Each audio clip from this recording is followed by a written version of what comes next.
Welcome back to a Yorkshire Lad Talks Football and welcome to another video. This time your match preview for Chelsea's arguably biggest game in years against Real Madrid in the Champions League semi-final second leg. The first game was a tough fought game, hard fought. Chelsea got that 1-1 draw, got the away goal, but we're into the second leg now and this is the game that matters. This is the game that will decide whether Chelsea have a place in the Champions League final. And you know what? I'm excited for it. I'm also nervous. I'm going to be nervous. I'm a Chelsea fan and this is huge, absolutely massive. But I've got every confidence we can go into this game and get the victory. I'll give you my prediction at the end. But yeah, we're gonna break the game down, give you my lineups, predictions, talk a little bit about the opposition, Real Madrid, and yeah, just offer my thoughts on the game. But yeah, huge game for Chelsea. Can Tuchel do the unthinkable for Chelsea once again? The underdogs, going into a game against Real Madrid, the serial European Cup winners. Can they do it again, Chelsea? We'll see on Wednesday night. As I've said, we're the underdogs once more, but can Chelsea do the unthinkable once more, like they did in 2012 against Bayern Munich, going to Bayern Munich's backyard and getting the Champions League victory over the line? Can they do the same this year, in which has been a very odd season in terms of Lampard came in, well, he was in for the first half of the season, underperforming, not living up to expectations with all his new signings. But then Thomas Tuchel came in. This has been a different game when Thomas Tuchel's came in. I think Chelsea have only lost one game in the 18 or 19 he's been in charge, and the drastic change in form has been devastating. Devastating for the rest of the league because Chelsea have clawed their way back into the top four and they're looking like a real force in Europe again.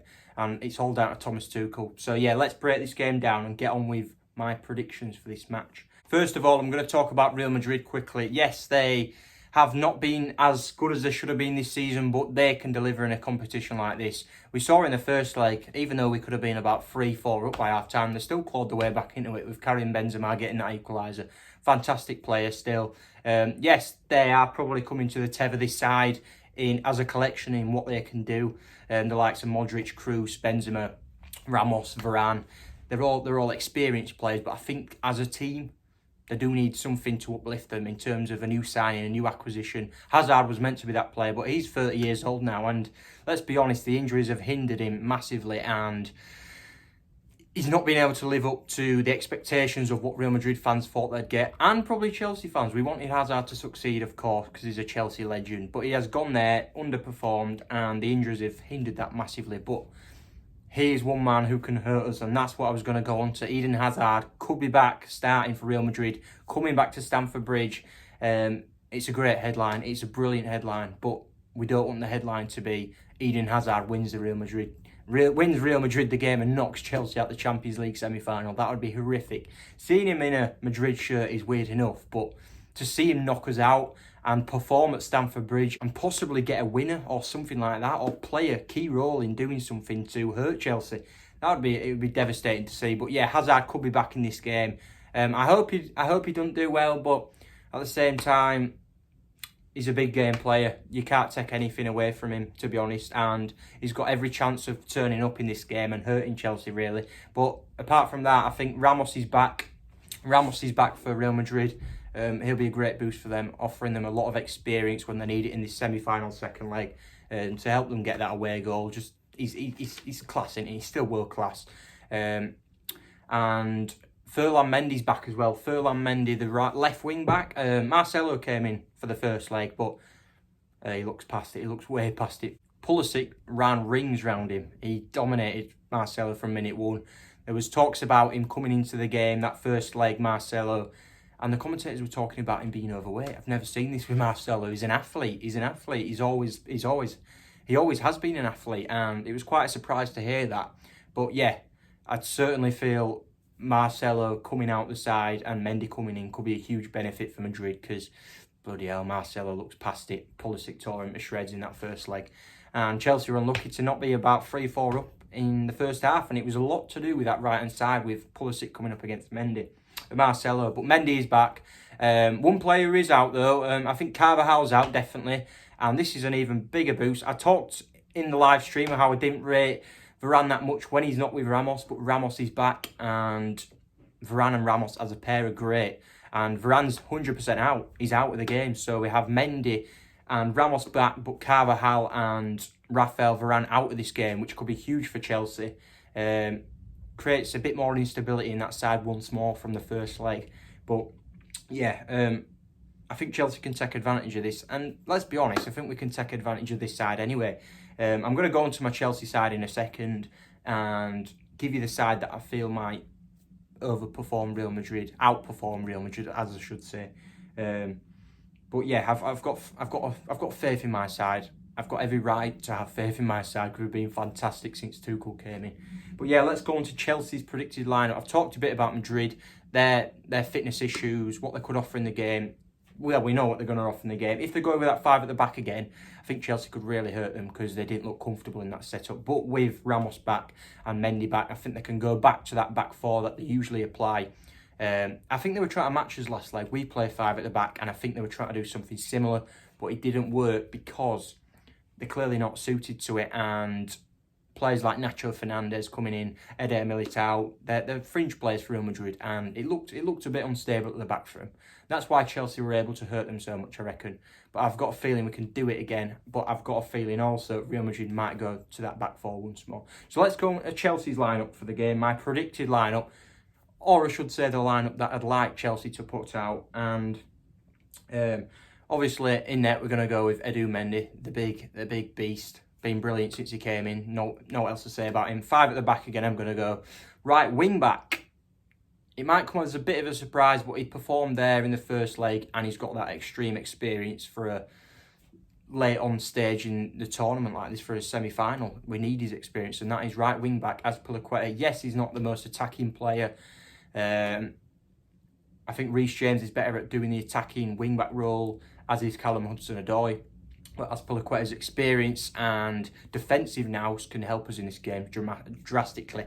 And yeah, as he performed in the first leg, keep him in there. Don't change something that's not working. Get that experience in there, and it allows us to have that extra defensive stability in having the extra 3 centre-backs, and that's what I'm going on to.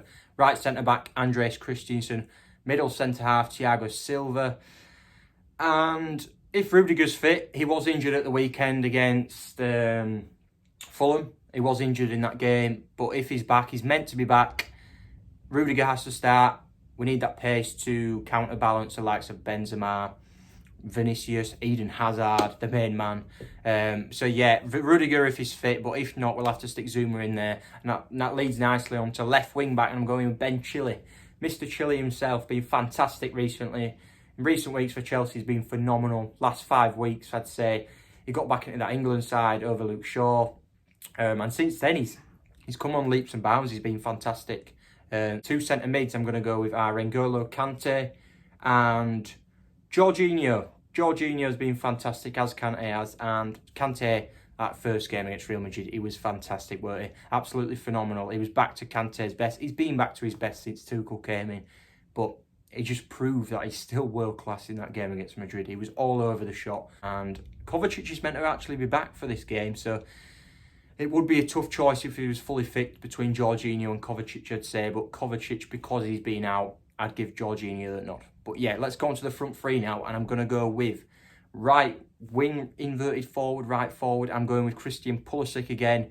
He's usually a left winger in it, but he performed so well there in the first leg against Real Madrid. Taught Marcelo.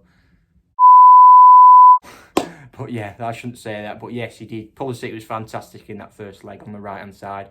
Let's hope he can do it to Mendy if Mendy's going to be the one to start. So Pulisic, who got the important goal for Chelsea, that away goal, get him in at right forward. Striker, I'm sticking with Timo Werner because he seemed to cause them so many problems.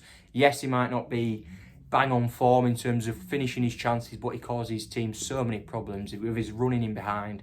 His overall work, to be honest, and he caused Real Madrid so many problems in that first leg. He missed the sitter, Thibaut saved it, but great performance from him in the first leg, and he deserves to start and continue to cause them problems in this leg. So yeah, and that leads me nicely onto my left forward, and it's the one and only Mason Mount, who's been a revelation since Tuchel came in. He was brilliant under Lampard, but I think his game's just gone to a new level under Tuchel. Playing in that more advanced role, getting involved in the attack more, and I think he can hurt Real Madrid once more in this leg. So yeah, that's my side. Let's hope Chelsea can win. And I think that side has got the capability of completely dominating Real Madrid like we did in the first half especially. And I just hope we can get the victory, because it's going to be such a momentous night for Chelsea Football Club if we get it. But yeah, I've got every confidence we can, and there's a couple of ways we can do this. I saw the first leg, I watched it, as a lot of you did. That first half gave me so much optimism, and the second half Real Madrid came back into it, but they only had one shot in target in the full game, so I've got every confidence in this Chelsea side. And yeah, as I've said, there's a couple of ways we can beat them, which in the first leg was mainly about the pressing, and I think we need to continue this in such a manner. Don't let them breathe, don't give them any space. This side, when they're pressed, you can see the mistakes they make. We won that ball so high on many occasions in that first leg, and if we keep that up, keep it going, if you can keep it going for the full 90 minutes, at least 70 minutes, and get a 2-0 lead or whatever, that is a big part to Chelsea's victory. And the wing-backs, I've said as well, they're crucial. We saw in that first leg that their left wing-backs / left-hand side, we had Pulisic and Azpilicueta overrunning them, and I think we can do that again. Overload them on that right-hand side or left-hand side, whoever it is, the winger and the left wing-back with Chilean, whoever's right wing-back. Just overload them. They couldn't deal with it in the first leg, and that's what I feel we need to do this leg as well to get the victory. But yeah, I'll now give you my score predictions for the game. It's a huge game, as I've said. Chelsea's first semi-final, I think it is, since 2014 when we got knocked out by Atletico Madrid, and this is the second leg. This is the bread and butter. This is where it matters, and I'm going to predict, I'll be optimistic, it's going to be tight. Real Madrid is still a good side, but I feel we can overrun them and show our quality like we did in the first leg. So for that reason, I'm going with Chelsea 2, Real Madrid 1. That would lead to a 3-2 aggregate victory for Chelsea, and it would take us through to the final of the Champions League. As I've recorded this, I haven't seen the PSG Man City result, so I do not know who we would be facing in the final, but that is my result. 2-1 Chelsea on the night, 3-2 on aggregate. And yeah, thanks for watching my Real Madrid versus Chelsea preview, Champions League semi-final second leg. Thank you for watching. I'm doing a live stream for the game, so please make sure you tune in. And if you haven't already, drop a like on the video and please subscribe to the channel. I'm on the road to 200 subs, so cheers and up the Chelsea.